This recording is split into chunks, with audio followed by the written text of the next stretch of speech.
Welcome, esteemed guests, to an evening filled with inspiration and empowerment.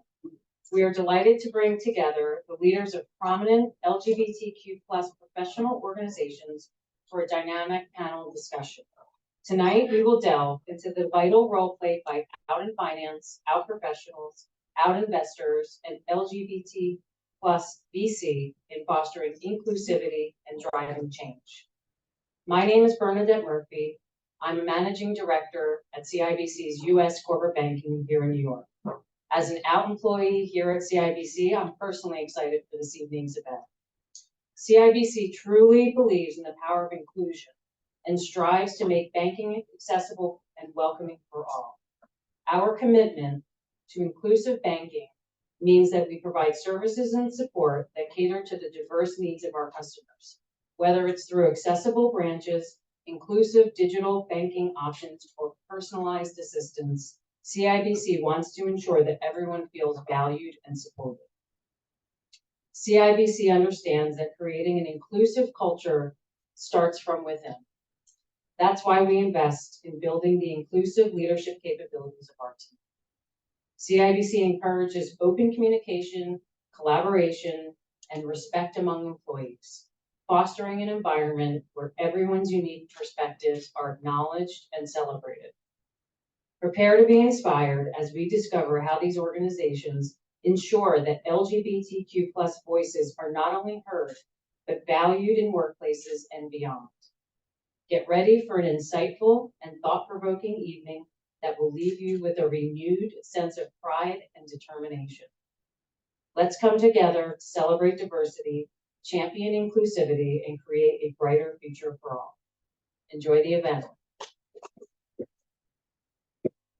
Thank you so much, Bernadette. And before we get started, I just want to thank CIBC for hosting us today.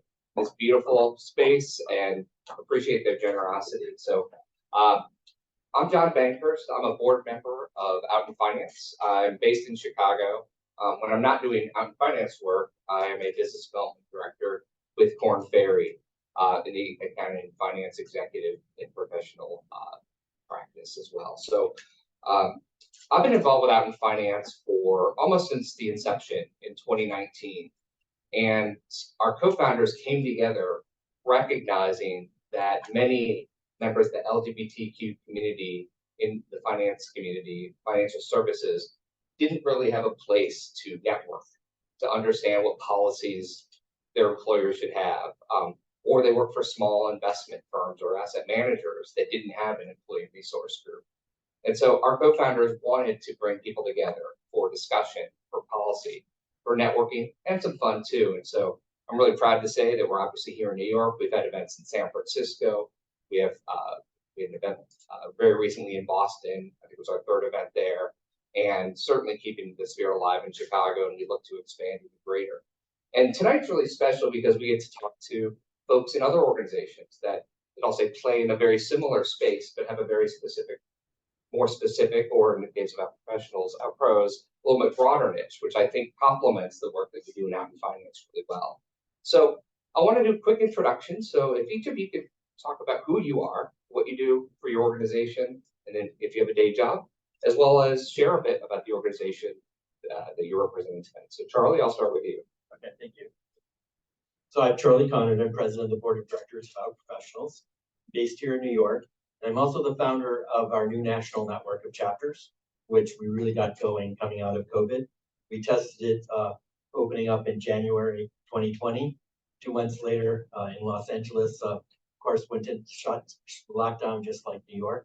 But we had a proof of concept, and we've grown from there to 9 chapters. We're looking forward to launching in Chicago in January. Last year, we also founded Outpro Ed. It's a 501c3 educational foundation to expand our long-running educational programming.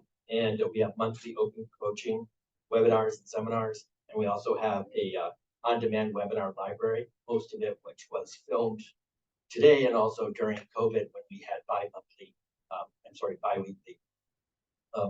webinars. And in my day job, I am a digital marketer, although increasingly I do lead Out Professionals in our expansion. Thank you, Charlie. Next, I'll turn it over to Josh Pullman, who's the New York chapter lead for LGBT plus VC. So it's a bit of a background on you and your organization. I'm Joshua. I'm the New York lead for LGBT VC, which is a nonprofit dedicated to advancing our community's financial inclusion and economic prosperity through venture capital. I am an investor at Truist Ventures, where we focus on fintech investing in enterprise software. And I'm excited to share a little bit more with you all about the organization and why it was started tonight. So thanks for being with us. Thanks so much, Joshua. We'll certainly hear more about LGBT VC in a few minutes. And finally, I have Nick Klimchik who's a co-chair of Out Investors. So why don't you tell us a bit about Out Investors and yourself? Sure. So yes, I'm Nick Klimchik. I am a co-founder and co-chair of Out Investors, which is a global network for LGBTQ plus direct investment professionals. Our mission is to make the direct investing industry, so private equity, hedge funds, venture capital, other asset managers, more welcoming for our community. Today, we have over 400 investment professionals globally in the network, as well as over 100 partner firms across 4 chapters: New York, London, Toronto, and San Francisco. We'll also be launching a chapter in LA in the next few weeks. And my professional job, I work for the Canada Pension Plan Investment Board, where I work in their capital solutions team doing credit and asset-backed finance. Great, thank you. Well, I'm going to keep it with you for a minute, Nick. If you could kind of share some of the programming that Out Investors does. What type of events have you had? What do they do? What's the attendance like? And the kind of the focus and the purpose of those events. I'd love to hear more about those. Yeah, sure. So the role of our chapters in each of the major financial centers that we're in is fourfold. One is to foster community.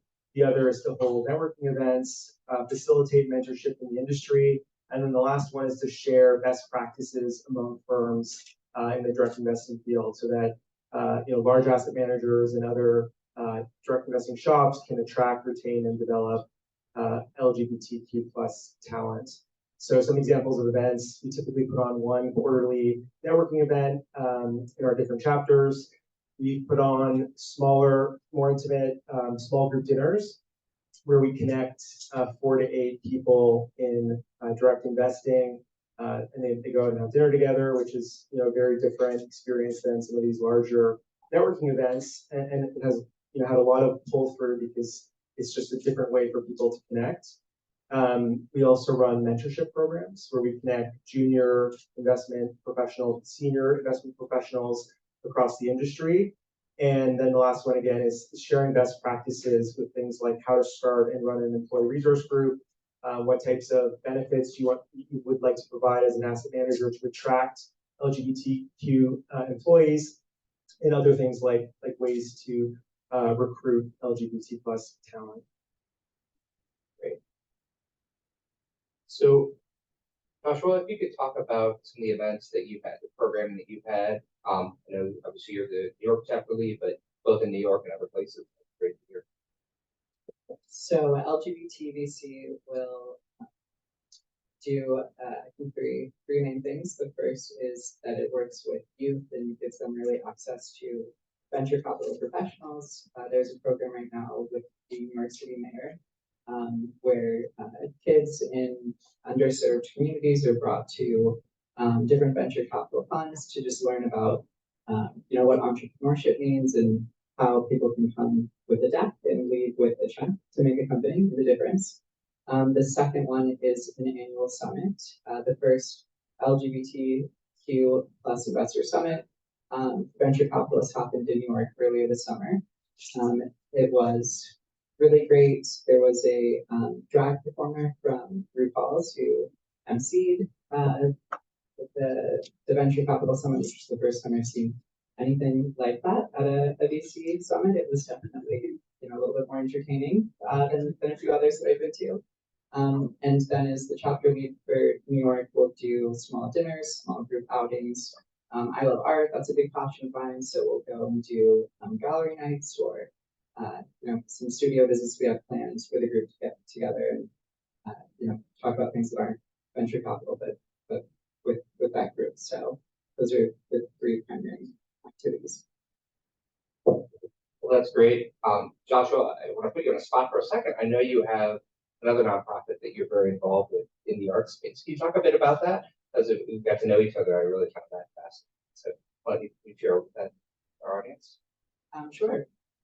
So I co-founded a artist residency here in New York City. It's called Silver Art Projects. It's a 40,000 square foot space where we give artists a 3-year studio and a stipend and do career development. It's the World Trade Center, and we focus on queer artists, artists that are formerly incarcerated, and just from different backgrounds. To me, emerging artists are a lot like early stage founders, in the sense that you have to really believe in what their mission is and just put a lot of faith, and then also do as much as you can to help them build their career and grow from there. So that's what that one is. That's good. Thank you for sharing. Next, I'll go to you, Charlie. If you could talk about some of the programming that Outpro has had and kind of what you kind of are seeing in other chapters as well. Sure. So Outpro, we host networking mixers, but they're designed in a very special way. They're designed to break down barriers to communicate. We have a special badge system that allows people to find people in their industry. We call it Best Connect. They're color-coded badges, 21 different ones, that allow you to find people in your industries. And it also is a great conversation starter. Networking is public speaking, and people are more afraid of death or public speaking than death. So it's important to really welcome people to our events. So they're social and we want to make them fun because it brings people out, but they're anchored in purpose. It's so badges, and also people are welcome when they come to their events. They can put active need stickers on, whether they're actively hiring, a job seeker, consultant, a retired student, that kind of thing, or a newcomer. Many of our chapters, people come month after month, and the number of events depends on the city and the chapter. In New York, we have 12 monthly events and other events, such as Wine Night Networking, which is a little more chill and you learn about wine. We also have events that are educational, like LGBT Secrets of the Met Museum Tour. But primarily in the other cities, it's networking events, and the newer chapters are bi-monthly. But the whole point is to break down barriers and get people talking to people that they wouldn't have otherwise met. So when I look around, we have a matrix a lens that we use to determine whether an event is really up to our standards. Is first, is our audience as diverse as it could be? And that varies by city and it varies by event, but it's really important that everyone sees themselves as part of our professionals. And the second is, are people talking to each other that they wouldn't otherwise meet? People talk across ages, across different social groups. We really want to get people mixing. And I know it's a success if I see people who probably wouldn't have met meeting. And so our events tend to be at hotels or upscale spaces, often rooftops, because people love rooftops. And we do support LGBTQ spaces when they can accommodate us. Thank you, Charlie. Well, I'll share a bit about Out in Finance events. So Out in Finance actual events often look like this. I guess given that we're a sponsor, that probably makes sense, but we generally like to have a social component to allow folks to network, but also a program that allows people to learn something. And I think obviously we're all going to learn a bit about each other's organizations and certainly how we can work together. And so we've had topics on let's say the financial planning needs of the LGBTQ community. We've talked about ESG. We've actually had a local forum on the commercial real estate market in the Midwest. We talked about ESG as well from different perspectives. And I think one of the most well attended and the best feedback we've gotten at events are some of our fireside chats where we'll take more tenured LGBTQ executives and talk about their career and kind of how they have been able to navigate a career as an out professional, or maybe when they weren't out, or someone has transitioned and the challenges of that. And I think for when I look at this room here, and I think when we look at the folks who are joining us via Zoom, you have people who are in the first few years of their career, and you have people who might be, 30 plus years in their career. And I think that's the beauty of all of our organizations, is being able to capture those. And I think, one thing that we're looking to do out in finance is actually to develop more of a formalized mentorship program, because I think those of us who have a few more years and a few more gray hairs can share some of our experience and knowledge as well. So next, I want to ask what your favorite event has been that you've done recently, or deep dive into like one of the events you've done and kind of some of the impacts. And so I'll share one of the recent events that we did. I really enjoyed the event that Out in Finance hosted, where we had different financial advisors talking about the special needs of our community. I think a lot of members of our community aren't always comfortable with maybe traditional financial advisors. There can be trust issues. Some people don't want to share everything. And I also think that our needs are sometimes different because of different relationship arrangements as well.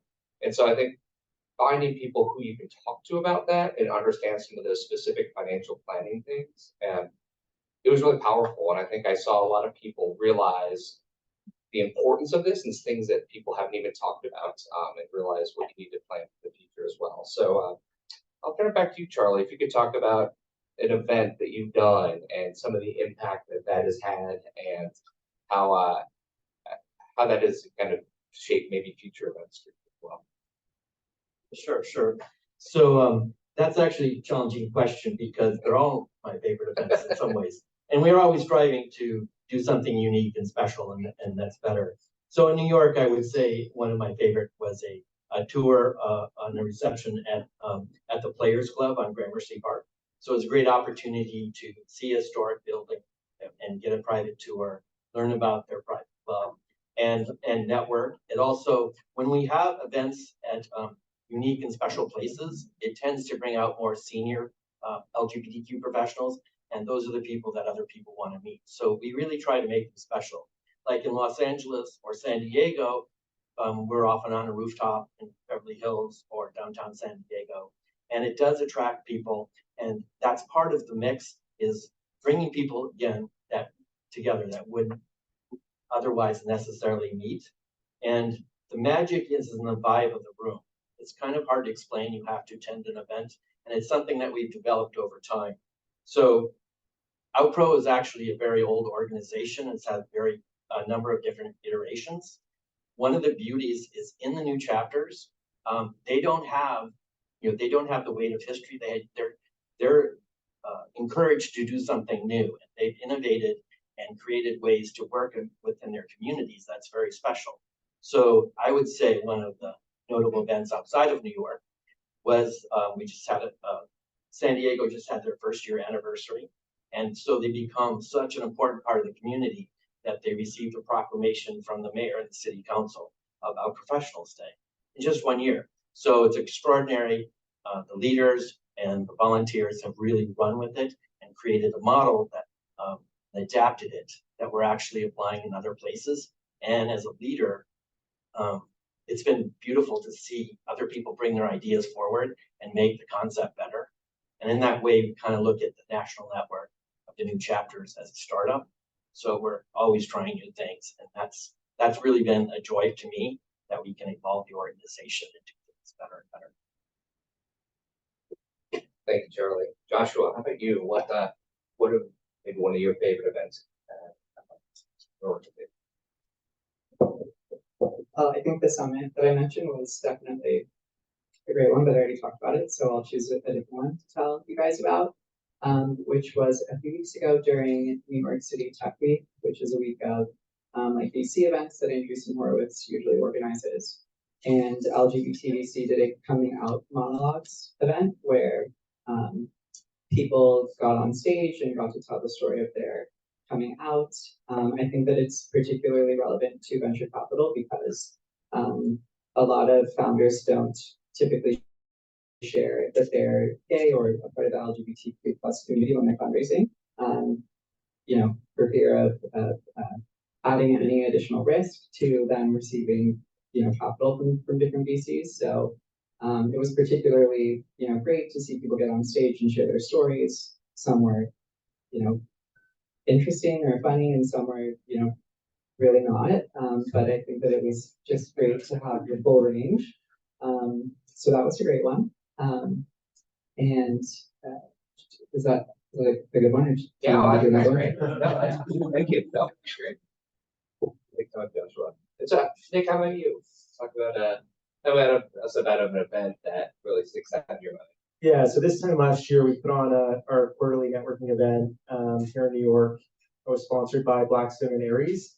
And what was special about it was we featured the great work by the folks at the Ali Boyne Center.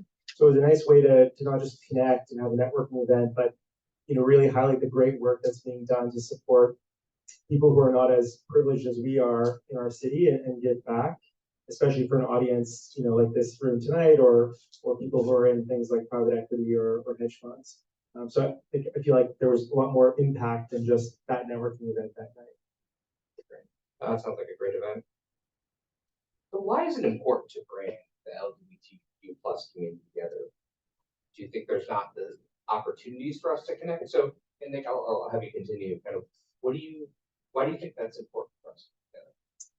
I think we have lots of opportunities as a community to connect, but it's different when you're in a professional environment and different industries like ours, which have historically been a lot less welcoming for diverse talent. And I think it's beyond just the benefits of us connecting and mentorship. It's also to make sure employers understand the unique needs and experiences of people like us, so that we, they can continue to attract, retain, diverse talent.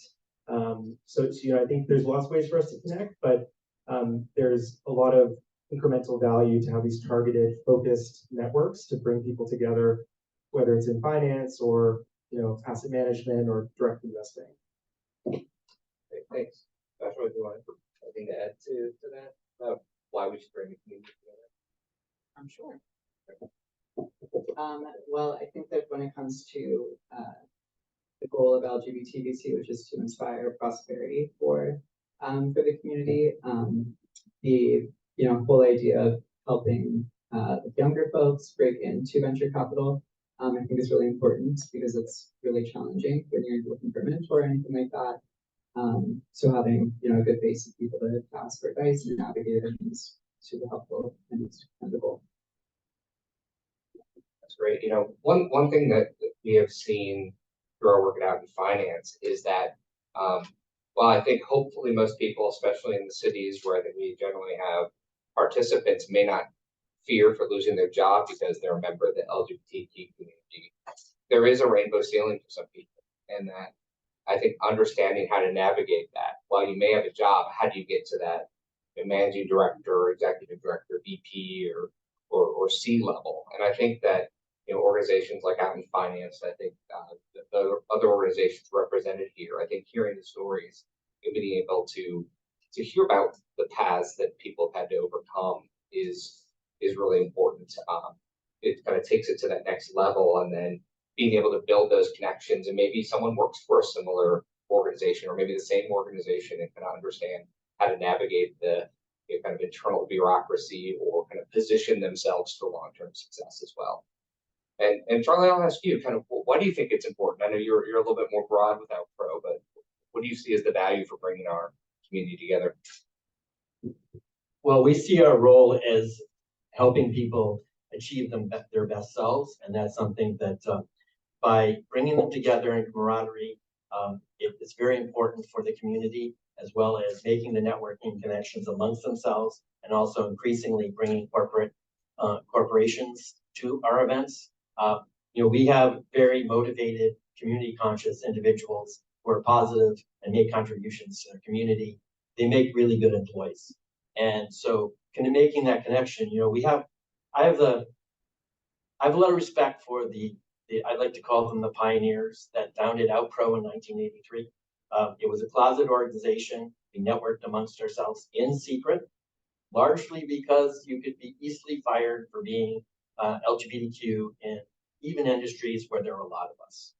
And so this group made made camaraderie and shared ideas about jobs and availability and whatnot. And it was very important, and it has, we know for a fact, the grassroots model impacted a lot of lives. There's a lot of people who were young people and started coming to those events way before I got involved. They've continued to come to events over the years or come back to the organization, even as retired people. One of the reasons we're also working on a mentoring program, because it's naturally happened at our events.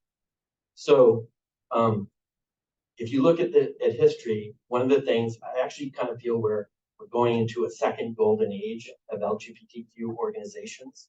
And that's because we have to advocate for ourselves. We're in a time where we've made a lot of advances, more than we really thought possible. And now there's the ensuing backlash in a sense. And some of them in our community are attacked. And also the concept of diversity, equity, inclusion is under scrutiny. But we know for a fact that diverse communities, diverse employees help contribute to the bottom line. They help make organizations more adaptive, more creative, and more profitable. So our goal is really to help people bring out their best, help them connect and advance their careers in ways that we can't really foresee. And but we know from the history that even the grassroots model works with more precision and focus. It'll work even better, help more people.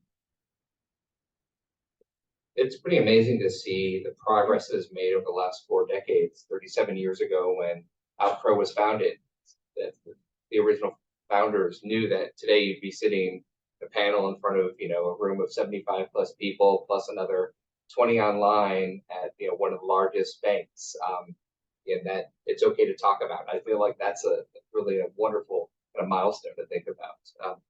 I want to turn our attention to a minute to the organizations that Joshua and Nick represent. So financial services has historically been dominated by white, straight, cis males. And why is it important for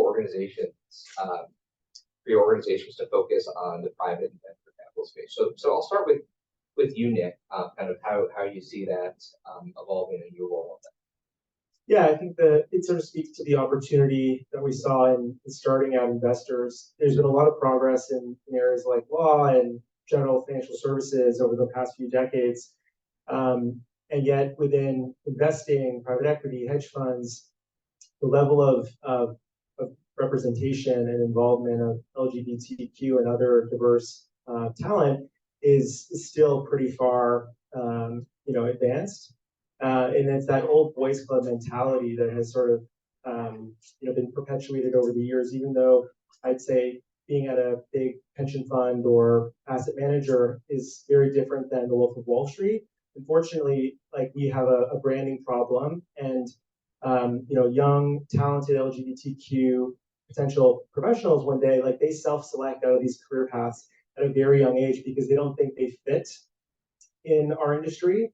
And so one benefit of focusing just on direct investors, which is what we do at Out Investors, is to just raise the awareness that there are hundreds of people succeeding at all different levels in these organizations. And these young, intelligent, hardworking, diverse talent pools, not even just LGBTQ, but people of color and other historically underrepresented people in our industry, they have a path forward to succeed in our industry, which is very different than I think what they would expect. The other component to this is because there's so few LGBTQ or openly LGBTQ individuals in our industry, it's created unique challenges even for the firms that have decided that they want to help attract and retain LGBTQ individuals. So for example, even a firm like CPPIB or Blackstone or KKR, they don't have enough senior LGBT investment professionals to run things like a mentorship program, which they would want to do in their ERGs, whether it's for women or other diverse talent. So one of the benefits of investors is we connect all these firms together to facilitate those mentorship programs that they couldn't otherwise do. And then more importantly, there's a very long tail of firms in our industry that might have one LGBTQ investment professional, often junior, often in the closet. And so we can help create that ERG that they can't have in their organizations today because they're so small, they're 5, 10, 20 people, and kind of facilitate that community, which we think can lead to these better outcomes in our industry. Thank you. Joshua, can you share from a VC perspective? So the co-founders of LGBT VC were working together at an emerging fund. That's where they met and they formed the idea for the organization that they started because firsthand they felt how difficult it was to pitch a thesis that's focused on LGBTQ plus founders, and the reaction from LPs was not what they would have wanted. And that's really why they wanted to focus in the VC space so that they could make it easier for investors and founders that are in our community to raise capital and build that prosperity. And I think the interesting thing about LGBTQ plus investors as well is that we hear problems differently and we think about founders and are empathetic in different ways, and the way that we allocate is typically to more diverse founders as well. So it creates a really exciting flywheel of kind of wealth creation at that entrepreneurship level, which I think is particularly exciting about VC. Absolutely, and I'll just add from an out finance perspective, we certainly strive for a diverse representation in our events. And honestly, even tonight, we have 4 white males up here, and it's, I think, sadly indicative of the industries that we're in. And so I can tell you that when we are planning our programming, we strive for female voices and non-white voices to be part of that. And that's not always the case. So that's something that we advocate for, as well as finance has taken a kind of big tent approach to finance, meaning you could work in HR or marketing for an asset manager or for a bank, or you might work in finance or accounting for a consumer products company or a manufacturing company. And that's certainly part of, we want to be as inclusive as possible. So, so when you look at the sort of, I guess, being here we are as 4 white males, talk about how your organization has addressed diversity and how you've seen that evolution. I think specifically for you, Charlie, obviously having an organization that has a much broader tent with being all, really members of the LGBTQ community. Talk about how you've seen that diversity. You referenced it earlier, you've seen that evolution and what you're doing to help facilitate that and what you've seen recently too. Well, across 40 years, there's been a lot of different iterations about professionals. And certainly during that time, it has been less diverse than it is today. And it is something that we worked on together as a board in New York. It's a very hard ship to steer, and it takes time because you have to build trust with the community. And so one of the things that when we started launching chapters is we wanted to make sure that you started out right. Then you don't have a problem so much and you can build on a base. People need to see themselves represented in the photography of the organization, the marketing, and that kind of thing, and you're aiming in the right direction. Early in, we were able to use Facebook marketing and Instagram marketing. There was an LGBT keyword, which is no longer available. There are workarounds, but it was key to us because we could allocate enough of our ad budget to make sure that we reach diverse communities, which are also no longer available as keywords on Facebook and Instagram. We have workarounds now, but the beauty of that was we could start out right, and then the imagery from the events that we've had could portray that everyone is welcome. So it's not just saying that you're welcome, you're seeing it with the slideshow or the video that is used as a promotion. Then when people come to an event, they start establishing their own chapter. And San Diego is not the most diverse city in many ways, but one of the things that has stood out is and helped change our programming is the fact that when you actually make that invitation and get people to come and they see that they are welcome, they are ecstatic brand advocates in a sense. They are going to come next month. They are going to bring their friends. So one program that developed out of that is We have engagement tables. So we invite other nonprofits and causes to be at different events. So it could be the LA Philharmonic, it could be an arts organization like that, or it could be another nonprofit in the community, perhaps a professional organization that has a narrow focus. And we start out or out in tech, we partnered with them as well.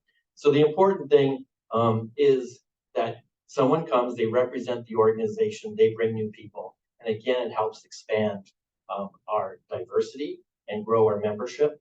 Because we kind of see ourselves as a connector, but to be a connector, you have to make sure everyone's invited and feels welcome. And that's about building trust over time. And we're doing better and better. And we do have some goals this year to make sure the trans community definitely feels as welcome as everybody else. It takes time because their community is obviously challenged by being under attack a lot of times. So that's one thing that we're working on. But I can say with the new chapters, it's nice to start out right, and then you don't have a problem. And it's just a matter of growing more and building that trust over time. And really, that's what we see our organization all about, the full diversity of the community. Well, thank you, Charlie. Well, we've had a really robust conversation, but yeah, I want us to spend some time talking about each organization and how members who are in the audience today, whether online or virtually, can become more involved. So talk about who kind of the core of people who attend your events are, why they'd want to attend, sell yourself a little bit, as well as how to get involved. Like, what's the easiest way to get involved? So I think I'll start with you. Yeah, so anyone who works at a direct investing firm in any role, doesn't have to just be direct investing, private equity, hedge funds, venture capital. If you want to get involved, you can find us at investors.com, and you can shoot an email and we'll add you to our mailing list. And that's the best way to get involved in our events and in our organization. Okay, thank you. Joshua? So you can sign up for our newsletter at lgbtvc.org. It's a lot of letters. And there you'll learn about all of the events that we have coming up. If you're based in New York, then please reach out to me and I'll make sure that you're included in some of our local events, which are always a lot of fun. And I think that's the best way. Great. So for Out in Finance, we have a Facebook page, a LinkedIn page, and also Instagram page. But the best place to go to learn about upcoming events, as well as to sign up to get onto our mailing list, is our website of outinfinance.org. And we have, we have done a really nice job of having virtual and in-person events, and that's frankly why we've been able to get to other cities. So, as I think I might have mentioned earlier, Chicago was the home base of our board. That was just 4 years ago, and now we've had events in, I believe, 6 different cities. We're looking at some more cities in the future, and it's from kind of people either relocating and being interested, or just growing organically, and certainly through our partnerships and from our corporate partners as well, which I know we have many in the room here. So thank you for your support. And one thing that Out in Finance that we want to do is have all of our events be free as well. That's something we do not want that to be a barrier. So we have corporate partners who have helped fund that. And I think that's something that's a really important attribute of our organization as well. So yeah, I'll turn it over to you, Charlie. Thank you. So the best way to experience Out Professionals is really to come to one of our events. I can explain it all day long. We can have a video and whatnot, but really it's about coming to the event and experiencing it for yourself. And certainly I would be happy to invite any of you to come to an event. You can visit our website, outprofessionals.org. Also, our educational foundation is outproed.org. And we do have a text to join as well, or you can, there's most of our promotions our communications are through email, and we also do all our ticketing through Eventbrite. So if you follow us on Eventbrite, you'll be aware of all the events as well. Eventbrite has a vibrant community of event goer seekers, and we've been using that increasingly well to expand our group. So that's a great way. Great. Well, I want to leave some time for Q&A, but I'd like to ask, and maybe Radhika or Rob, if you could look at the Zoom to see if we have any online questions first. But anyone here in the room here in New York have any questions? Yes, please go ahead. We might need to pass a mic back. If we,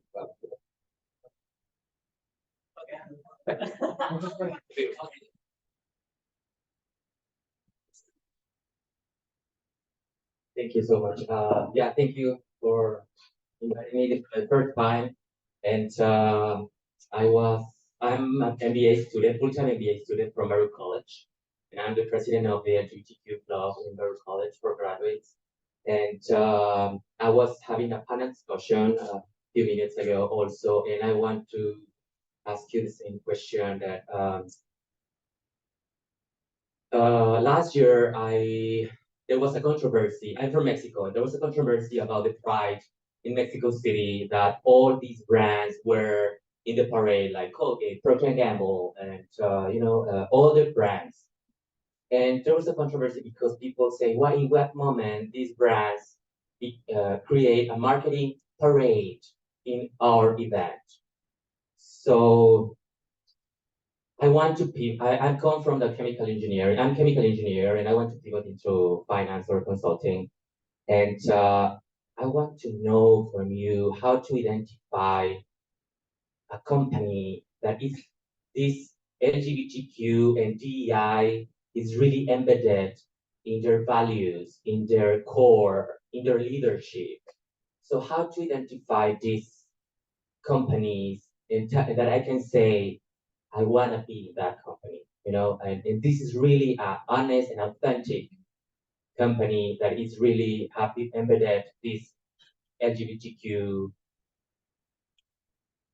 right? yeah, I thank you so much for that. It's a great question. It actually reminds me of an event that in finance held where we actually talked about, we called it rainbow washing, but the concept of just for the month of June, everyone's rainbow, logo turns to be a rainbow for 30 days, and suddenly it's back to the regular, Coca-Cola red and white or whatever company it is. It's so, to me, obviously, you look for sustained support and involvement. So not just that period of time.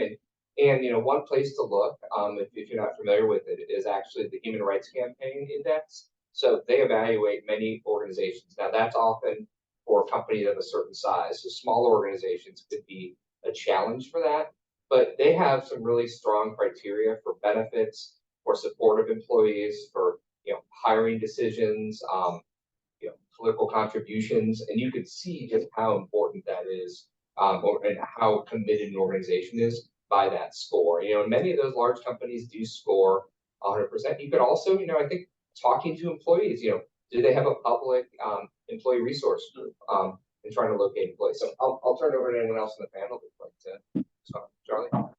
So I have a couple of thoughts on that, and that's a great question. Rainbow washing is a problem. I mean, I get tired in June, and I really am living with passion what I do, and so I can only imagine what it's like otherwise. But first, ask what are they doing the rest of the year? What happens July 1st? What's going on in March 27th? Are they really for their diversity in their organization and for supportive of their LGBTQ employees year round? It's interesting because Pride and celebration isn't important. It is very important. Sometimes that's where companies get their feet wet and get started, and we have to have a little understanding about that. But of course, we want to push them to grow their involvement and care about the community year round instead of just do that rainbow washing. But it can be an entry step. For us, it's not really a good time to network. We have marched in the parade. We've thrown out rubber bands and whatnot, wristbands with our website. People want to celebrate, and that's great. We're about year round, and we're about sustained throughout the year. So people come to our events. They're living the lit talk, and they're in companies that come as well.